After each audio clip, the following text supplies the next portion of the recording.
Thanks for joining the special digital edition of ABC24 News. I'm Kevin McNamara. Right now, we're 3 days away from Memphis Shelby County Schools Board members making a decision on whether to terminate Superintendent Dr. Marie Fagan's contract. Today, supporters of Dr. Fagan's walked nearly a mile to show solidarity in hopes those board members will have a change of heart. Our Desmond Nugent was there. Kevin, over 100 people walked from Poplar Avenue and North Hollywood Street to the front doors of the Memphis Shelby County Schools Administration Building, making their message clear. Fagan! Fagan! It wasn't just signs of Dr. Fagan's face that supporters wanted to echo, but the chance to support her were their bottom line of why more than 100 people came out. With Memphis police escorts to support the district superintendent. Tuesday, Dr. Fagan gave her full response to MSCS board members who accused her of patterns of behavior that are not conducive to the effective operation of the district. Those board members say Dr. Fagan's decisions are not in the best interest of students. Dr. Fagan fired back on each claim, stating she would not tolerate any of these malicious attacks and reserves the full right to take legal action if her contract is terminated. Her supporters believe she needs to be allowed to continue the work she's doing, saying she's leading the district in a positive direction. Getting rid of a coach, like we all know, in the middle of a school year or in the middle of a season, you're just throwing away the season. And that's what I feel like they're doing. I think it's a personal thing. I think anything they said that she did, she was able to debunk it. Marcus Randolph, a concerned Memphis resident, says he and other community members organized today's walk, saying they're hoping what they're doing is not just a moment, but a movement. Tonight at 10 on ABC24, one MSCS parent shares why she's disheartened at the lengths board members are going to terminate Dr. Fagan's contract. In the studio, I'm Desmond Nugent. On that note, 5 Shelby County commissioners are urging the Memphis Shelby County School Board to delay Tuesday's vote on whether to fire Superintendent Fagans. They'd like the board to host some town hall meetings first. Commissioners David Bradford, Brittany Thornton, Amber Mills, Brandon Morrison, and Mick Wright issued the request. And that's really all they can do is ask for the town hall meetings. So far, the school board is showing no signs of playing along. The commissioners hope the school board would have a change of heart. It said town hall meetings would serve as a way for the public to express their views, ask questions, and provide feedback to MSCS board members. Their statement emphasizes the importance of the public's involvement in the decision-making process. We reached out to MSCS board members for a response. Board Chair Joyce Source Coleman sent us a comment saying she stands by her original statement on the county commission, and she said she's very connected to the community and the people of her district who trust her as their school board member. She said in part, quote, "I look forward to continuing dialogue with the county commissioners, but I will not have a town hall meeting before our meeting on Tuesday." Joined now by meteorologist Corey Smith for a look at the forecast. Corey, I know we're worried about those cold temperatures rolling in soon. Yeah, some of the coldest weather that we've seen so far this season. And I will say, if you remember last year, we had that cold weather for about a week. How could I forget? Yeah, thankfully not as long in duration. Okay. So let's talk about what you can expect as you head out for the rest of your weekend.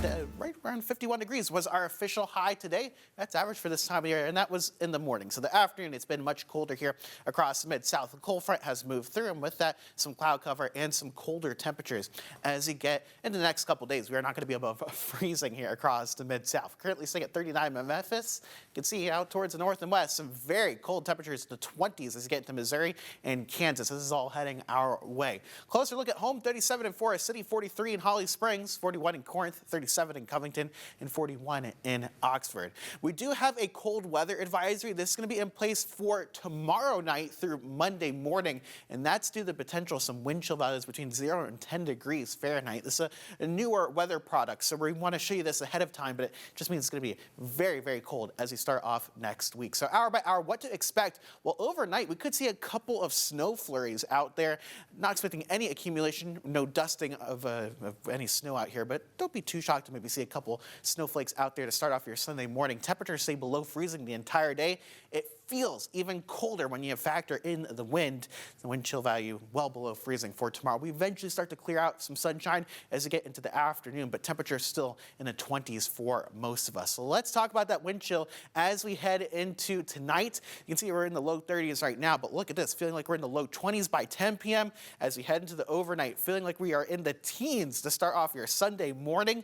Doesn't get too much better as we go throughout the day. Right around 3 p.m., still feeling like we're 17 in Memphis, 15 in Bolivar, and 13 in Dyersburg. So if you're heading out, please make sure to bundle up. And with that being said, make sure to at least limit some of that time outside over the next couple days as temperatures stay well below freezing for the next 48 to 72 hours here, depending on where you're at. So with that being said, remember the 4 Ps, people, pipes, pets, and plants. Make sure they're all taken care of over the next couple of days. We do have a weather impact in place for Monday through Wednesday morning. That's really our coldest stretch of weather coming up here, but we're only at a high of 31 degrees tomorrow with those morning snow flurries possible. Not expecting any impacts on the roads there. High of 26 after starting off at 15 on your Monday, 22 for your Tuesday morning up to 29 in the afternoon, 18 degrees on your Wednesday, but then we're above freezing in the afternoon. Look a little bit better towards the end of the week. We're still dry, 43 for Thursday and Friday, high of 51 next Saturday.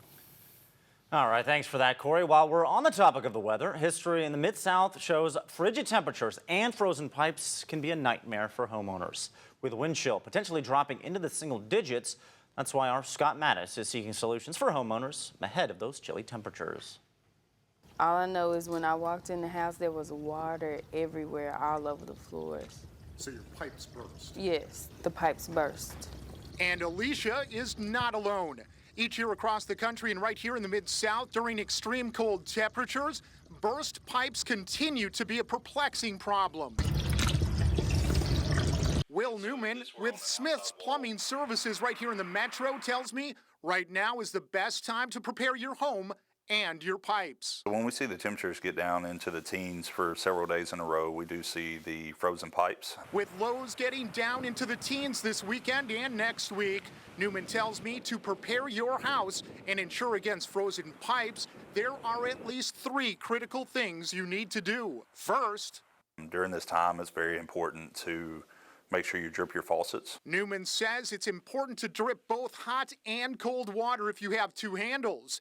And if you only have one, This is a single handle faucet, so this is one where you want to put it, on halfway in between hot and cold. second, in addition to the faucet drip, make sure you open your sink cupboards to expose those pipes. You would want this to be open to the room as well to let any ambient heat from that room be able to get in there. And aside from professionally wrapping your pipes, including those sometimes problematic attic pipes, the last step in this not too complicated puzzle is to make sure the outside of your home is secure. So this is a outside faucet cover. It's just an insulated cover that will help protect against the freezing temperatures that we have coming in. We've got a loop here, goes on the faucet itself.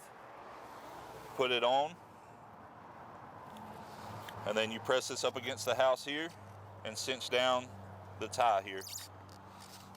And just having that on there will help reduce, your risk of having frozen busted pipes when these harsh temperatures do come in. Something Alicia and her family would have done to prevent this type of devastation. That's something, you just never really expect your home to be the home that has the water leakage or the pipes to burst. With that cold weather coming in, the city of Memphis is reopening its warming centers tonight beginning at 9, and they'll be open until further notice. 2 locations will be open to accommodate all guests. Single women and families will be taken in at the Hospitality Hub on Washington Avenue, while single men and couples will be taken in at First Baptist Church on East Parkway. MATA will provide transportation for whoever needs it, and those requests can be made over the phone. That number on your screen now. For more information on those warming centers, go to ABC24.com, and you can find that in the Now section. Last night, we learned 5 former Memphis police officers convicted of federal charges related to the death of Tyree Nichols will now be sentenced after their state trial. Last night, a judge delayed their sentencing until the week of June 16th, which follows the end of the state trial. Justin Smith, Emmett Martin, Desmond Mills, Demetrius Haley, and Tadarius Bean all face federal and state charges for the traffic stop that led to Tyree Nichols' death back in January of 2023. Bean, Haley, and Smith will stand trial on state charges on April 28th, while Martin and Mills pled guilty to those charges and testified against the other 3 during the federal trial. They're expected to testify again at the state trial. Meanwhile, the now dismissed second attempt to oust embattled Shelby County Clerk Wanda Halbert will be appealed. Attorney Robert Myers confirmed to ABC24 yesterday the county is appealing a judge's ruling from last November to dismiss the case. It was the second attempt to remove Halbert amid allegations of financial mismanagement and other evidence critics say showed she's unfit for the office. So far, no response from Halbert to the county's decision. And new information tonight on the high-speed chase, which ended with multiple cars hit, including 2 Collierville police vehicles. Collierville police responded to a shoplifting call at an Academy Sports and Outdoors on New Byhalia Road. That was around 2:45 yesterday afternoon. As officers arrived, the 2 suspects, Keisha and Robert Smith, sped away, taking CPD on a high-speed chase down New Byhalia Road and hitting a total of 5 other cars in the process. The Smiths lost control after hitting a car near Poplar Avenue, allowing officers to catch up with them. One person was taken to a local hospital with non-serious injuries. The Smiths are currently in custody, facing several charges. Meanwhile, across Arkansas, Governor Sarah Huckabee Sanders is getting ready to take a European trip. She's headed to the World Economic Forum in Switzerland next week. At the forum, the governor will speak on 2 different panels, one on smartphones and youth mental health, while the other will focus on a state's role during presidential transitions. Sanders' appearance at the forum follows her call to ban student cell phones in the state of Arkansas. That's an idea being pushed by several other state senators as well. Back home, over at Bridges in Uptown, the groups Memphis for All, Black Votes Matter, and Stand Up for Tennessee came together to help get members of the community to learn more about advocacy. At the event, people were given the chance to understand ways of getting involved in the community, helping bring change they want to see, not only here in Memphis, but in the world at large.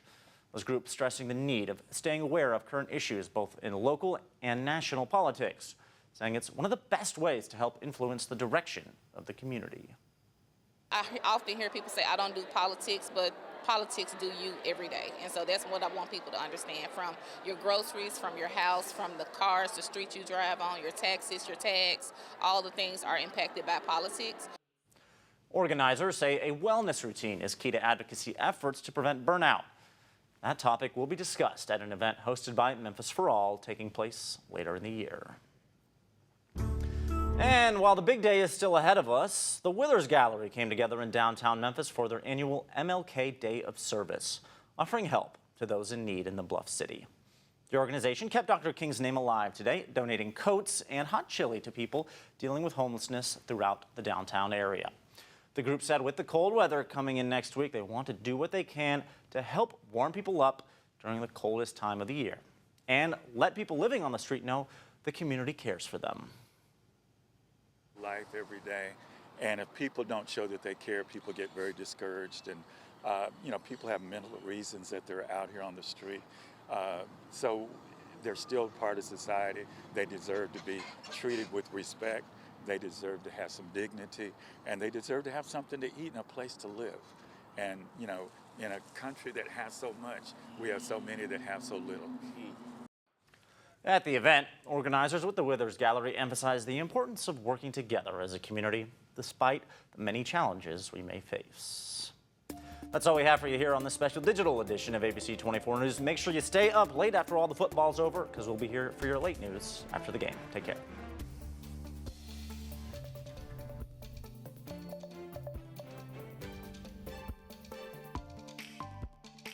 Continue with us and watch free now on the 24 Plus app everywhere you stream.